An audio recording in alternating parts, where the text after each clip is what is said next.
Welcome to the Deep Dive.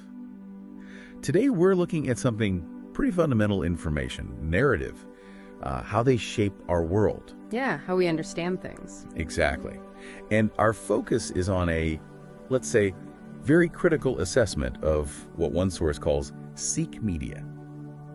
And while this deep dive isn't holding back, we're digging into the arguments from a piece called The Hollow Echo, why so-called Sikh media is failing the Panth. It's really about unpacking this viewpoint, challenging some assumptions maybe. And maybe getting some of those aha moments about how we all consume media. Right. You know, it's always crucial to look closely at where information comes from, especially when you're talking about narratives that really matter to a community. Definitely. This source is essentially asking us to scrutinize the mechanics, you know? How is information actually spreading, and could there be maybe an external agenda involved? Okay, so let's dive in. The source, it gets straight to the point, no messing around. Its first big claim is about what it sees as the basic problem with a lot of Sikh news today. It argues that much of it is basically just, well, cut, copy, paste operations. Okay, strong words. Yeah, and it names channels like PBC UK, Sikh Channel, Akal Channel, Channel Punjabi Canada, Prime Asia TV, even some web platforms like Sikh Universe India. So specific examples, and what's the core of that cut, copy, paste accusation? The claim is they shamelessly repackage mainstream indie news content, stuff from places like ANI, Z News, News 18 Punjab, PCT. Right, ANI being Asian News International, Z News, these are major Indian news outlets. Exactly, and the source stresses that this repackaging happens without any critical context, no historical understanding, no political awareness, just straight copying. That's a significant criticism, because if you're just echoing other sources, especially ones that might have their own biases, without adding that layer of analysis, well, you risk just amplifying their narrative, right? Precisely. Which leads to this really provocative question the source poses. It asks, are these channels, these supposedly Sikh channels, effectively acting as free overseas amplifiers for outlets that, in the source's view, have historically whitewashed state violence, vilified Sikh resistance, and marginalized our narrative? Wow.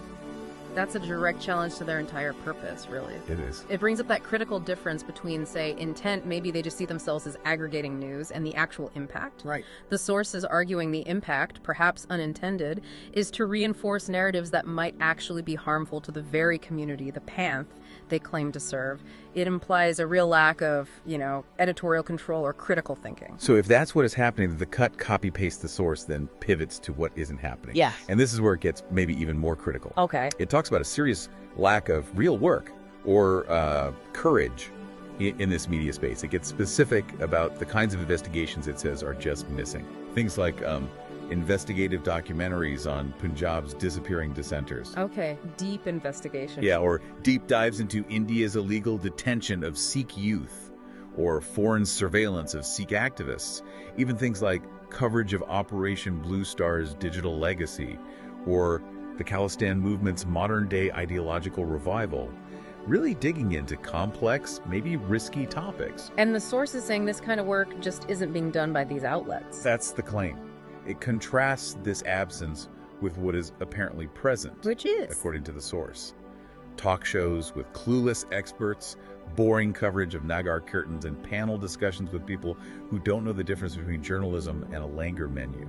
Ouch. A Langer menu. That's quite the comparison. It is. They're not holding back. The implication is that the output is superficial, safe. And that really highlights the importance of true investigative work, doesn't it? For any community, that's how you hold power accountable, uncover truths that might be uncomfortable. So when the source uses phrases like allergic to risk, allergic to research, and completely disconnected from reality, it's painting a picture of media that, well, maybe avoids the difficult but necessary work. Which then leads to another pretty controversial claim from the source. It argues that these channels actually monetize victimhood. Monetize victimhood? How does it explain that? Well, it lays out this scenario. It suggests that when these channels face even the slightest pushback from, say, the government, they allegedly start crying about how they're under attack by the state. And then apparently they flood your screens with emotional pleas and donation drives. Ah, I see. So linking perceived persecution directly to fundraising appeals. Exactly. And the source is really sharp here. It says, quote, "This is not bravery. This is business." Oh. The accusation is that they weaponize your emotion, your history, your trauma to fund their salaries, not your liberation. That's a very serious charge. It forces you to think about the ethics behind it all, right? The line between genuine advocacy for a community under pressure and, well, potentially exploiting that community's feelings for financial gain. It's a fine line, maybe. It is. And if the main driver becomes generating income through these emotional appeals rather than serving the community's actual needs for information or empowerment, you risk losing credibility and impact, and maybe even fostering a kind of dependency, like the source suggests. Which brings us to what the source calls the harder truth. Okay. It basically says they get away with it because we let them. Shifting the focus to the audience now. Yes. It argues that the general Sikh population across India, Canada, UK, US is dangerously undereducated in media literacy. Media literacy, meaning? Meaning not understanding how propaganda works or what narrative control means or how information wars are waged, basic critical consumption skills, essentially. Right. And that's crucial everywhere today, with so much information flying around. Information wars aren't always obvious lies, are they? No. It's often about what's left out, how things are framed, who gets amplified, subtle stuff. Exactly. So the source claims that because people aren't taught to read between the lines, they might mistake volume for substance. Loudness equals truth. Yeah. And potentially fall for the same Indian propaganda, as the source puts it, just repackaged. But then it shifts the blame a bit. How so? It says this isn't just individual failing, it's a structural crisis. It points fingers saying, our gurudwaras don't teach critical thinking, our schools don't teach political history, and our media, well, you've seen it, it doesn't teach anything at all. That really broadens the scope of the problem. It raises a big question then. Whose job is it to build that media literacy? Is it schools, community institutions, the media outlets themselves, or maybe a combination? It's a tough one. So given all this criticism, what's the way forward, according to the source? Does it offer any solutions? It must have some suggestions after such a takedown. It does. It calls for nothing less than a complete renaissance in Sikh media. But importantly, a renaissance lit not by nostalgia or ceremony, but by intellect, discipline, and courage. Intellect, discipline, courage. Okay. So, practical terms, what does that look like? It outlines specific needs. First, that missing piece. Investigative journalism that exposes oppression from Punjab to Parliament. Addressing that earlier critique head on. Right. Then it calls for think tanks and global analysis hubs that understand human rights, geopolitics, surveillance, and digital warfare. Wow, that's a sophisticated setup. Moving way beyond just reporting news, understanding the bigger picture, the modern tools of influence like digital warfare manipulation, cyber stuff, the whole package. Absolutely. And it calls for media strategies that reclaim our narrative, not just react to theirs, being proactive, not reactive. Makes sense. Taking control of the story.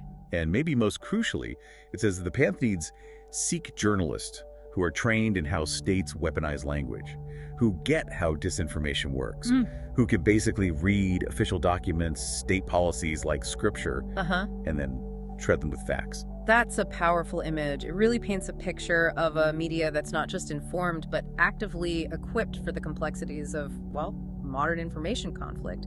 A total contrast to the cut, copy, paste model it started with. Definitely. It's a vision for media as a tool for empowerment, for analysis, for defense, almost. Yeah, a very strategic view of media's role. So the source wraps up with a pretty direct message, a kind of final word to the global Sikh Sangha, the community. And what's the gist? Stark advice. It says, stop funding failure. Stop donating to cowards in suits reading from ANI scripts. Ooh. Yeah. Stop confusing religious entertainment with revolutionary journalism. Stop mistaking noise for resistance. Very direct call to action, or rather inaction. Stop supporting what you see as failing. Right. And it connects it back to Sikh history, saying the Sikh struggle has never been about passive prayer. It has always been about active defiance. Linking historical spirit to present-day needs. Exactly. And the final challenge is this. And if our media doesn't reflect that, it's time to stop watching and start building.